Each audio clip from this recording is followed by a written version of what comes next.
नमस्ते दोस्तों, स्वागत है आपका पढ़ाई निंजा में, जहां पढ़ाई होती है सिंपल, स्मार्ट और इंटरेस्टिंग तरीके से।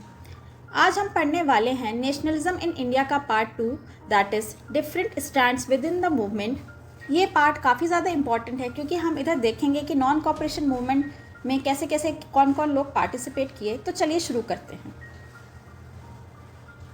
तो सबसे पहले हम चलते हैं कि ये मूवमेंट का इंट्रोडक्शन से कि ये जो नॉन कॉपरेशन मूवमेंट था और खिलाफत मूवमेंट था, ये जनवरी 1921 में इसकी शुरुआत हुई। तो सिटीज़ से काफ़ी अलग अलग सोशल ग्रुप ने इन्होंने ज्वाइन किया और सबके एस्पिरेशंस अलग थे। सबका मीनिंग स्वराज का काफ़ी ज़्यादा अलग था हर लोगों के लिए, चाहे वो पीजेंट हो, टीचर हो, स्कूल के बच्चे हों, सबके लिए स्वराज का कुछ अलग मीनिंग था। तो हम सबसे पहले देखेंगे कि मूवमेंट क्या हुआ टाउन्स में। तो शुरुआत हुई थी सिटीज़ से, जहां मिडिल क्लास ने बढ़ चढ़ काफ़ी ज़्यादा भाग लिया था। हज़ारों स्टूडेंट्स ने गवर्नमेंट स्कूल्स और कॉलेजेस छोड़ दिए थे। टीचर्स और लॉयर्स ने भी रिज़ाइन कर दिया था अपने पोस्ट से, और काउंसिल इलेक्शन को भी बायकॉट कर दिया था। पर जो मद्रास में जस्टिस पार्टी थी, उन्होंने इलेक्शन लड़ा था क्योंकि उनका मानना था कि यही एक मौका है पावर पाने का। तो क्या होता था कि पहले सिर्फ ब्राह्मण्स को ही मौका मिलता था इलेक्शन लड़ने का और पॉलिटिकल चीज़ों में पार्टिसिपेट करने का, पर जो मद्रास के लोगों को ये लगा कि अभी यही मौका है कि हम पावर ले सकते हैं, तो इस कारण उन्होंने इलेक्शन लड़ा था। फिर उसके बाद इकोनॉमिक बायकॉट भी हुआ, जो कि काफ़ी पावरफुल था।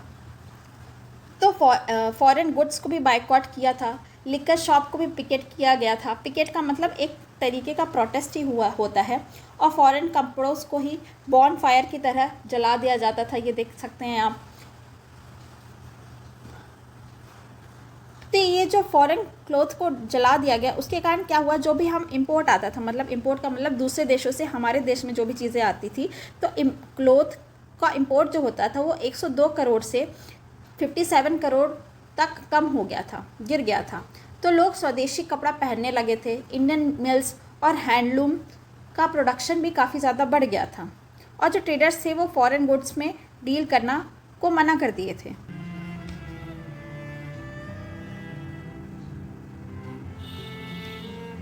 लेकिन धीरे धीरे यह मूवमेंट काफ़ी स्लो होने लग गया। खादी का कपड़ा काफ़ी ज़्यादा एक्सपेंसिव होता था, तो क्या होता था कि जो पुअर लोग थे, गरीब लोग थे, उसको अफोर्ड नहीं कर पाते थे। ब्रिटिश इंस्टीट्यूशन को बॉयकॉट करने के लिए अल्टरनेटिव इंडियन इंस्टीट्यूशंस ज़रूरी थे, लेकिन वो स्लो पेस पर बन रहे थे। इसी वजह से जो स्टूडेंट्स थे, टीचर्स थे, लॉयर्स थे, वो वापस गवर्नमेंट इंस्टीट्यूशन या ब्रिटिश इंस्टीट्यूशन में जाने लग गए। अब चलते हैं हम गांव और कंट्री साइड की तरफ।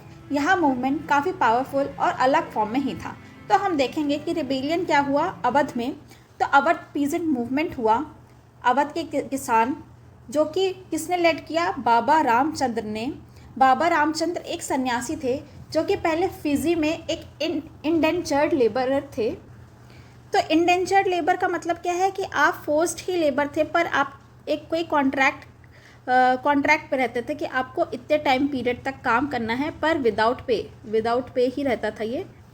तो क्या हुआ था, अवध कहाँ है, अभी यूपी में ही है। तो अवध के बहुत सारे जो किसान थे, तालुकदार थे, अवध में बहुत सारे किसान जो तालुकदार और लैंडलॉर्ड्स थे, उनके अगेंस्ट लड़ रहे थे। किसके खिलाफ, ये फोर्स लेबर के खिलाफ, जो कि बेगार कहते थे, और काफ़ी ज़्यादा रेंट भी लिया जा रहा था उनसे, और उनके पास कोई सिक्योरिटी नहीं थी। कभी भी उन्हें ज़मीन से निकाला भी कर दिया जाता था। तो उनकी डिमांड्स ये थी कि रेंट कम किया जाए, बेगार को बंद करें, और ऑपरेसिव लैंडलॉर्ड को सोशल बॉयकॉट होए, मतलब सब उनके खिलाफ हो जाए, उनके साथ काम ना करें। पंचायत ने नई धोबी बंद शुरू किए, जिसमें बार्बर्स और वॉशरमैन ने लैंडलॉर्ड को सर्विस देना ही बंद कर दिया था। अब हम बात करेंगे कि अवध पीजेंट और कांग्रेस के बारे में। कांग्रेस, तो क्या हुआ था, जवाहरलाल नेहरू भी अवध आ गए थे।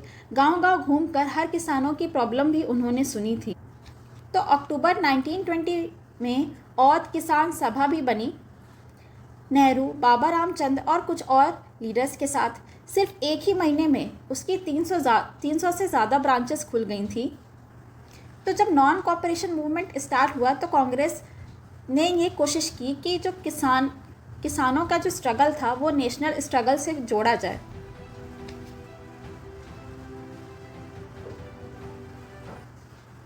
मूवमेंट वायलेंट बन गया था। क्यों? क्योंकि लोगों ने ताल्लुकदार के घरों पे हमला करना चालू कर दिया, बाज़ार को लूटना चालू कर दिया, अनाज के भंडार ने भी लोगों ने उसको भी लूटना चालू कर दिया था।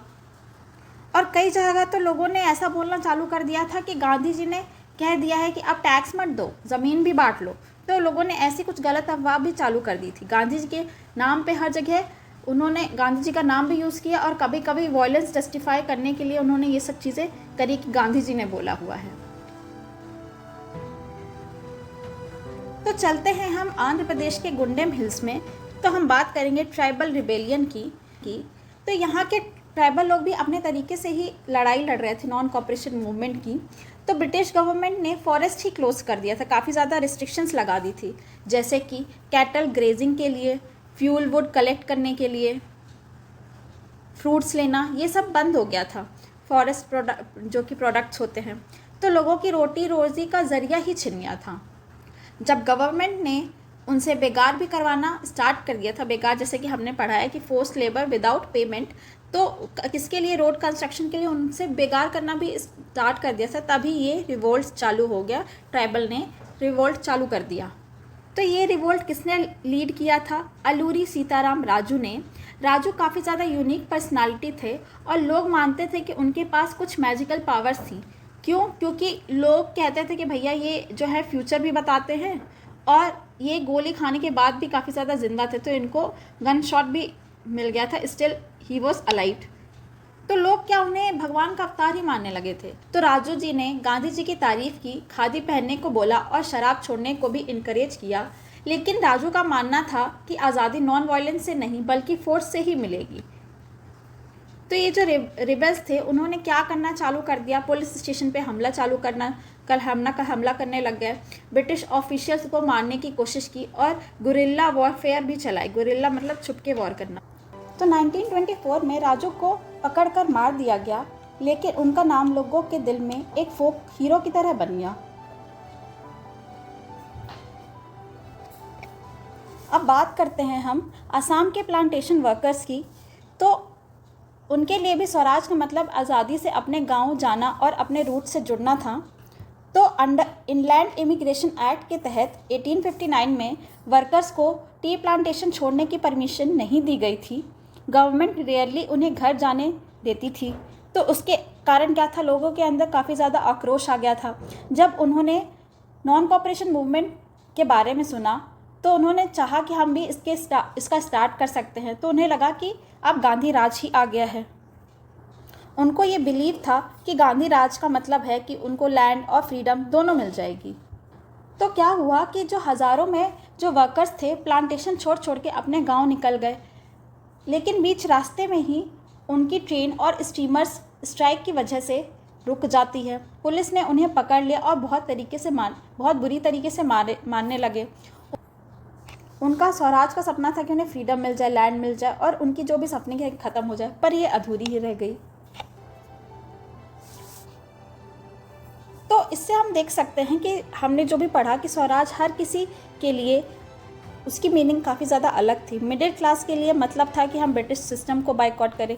पीजन का मतलब था कि हम जो काफ़ी ज़्यादा हाई टैक्सेस हैं और ऑपरेशन को हम ख़त्म करें। ट्राइबल के लिए स्वराज का मतलब था कि हम फॉरेस्ट और अपनी लाइवलीहुड के राइट्स के बारे में हम प्रोटेस्ट करें। और वर्कर्स के लिए क्या था कि उनको फ्रीडम ऑफ मूवमेंट मिले, अपने गाँव से कनेक्शन उनका बरकरार रहे।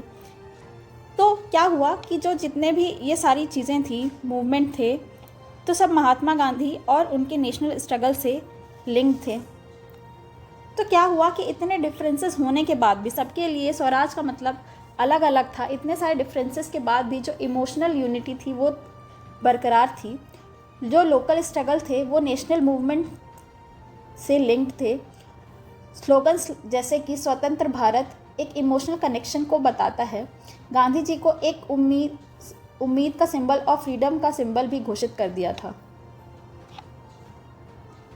तो दोस्तों, आपने देखा कि कैसे हर ग्रुप, स्टूडेंट और किसान लोग और वर्कर्स सबने अपने अपने तरीके से स्वराज को समझा और उसके लिए लड़ाई की।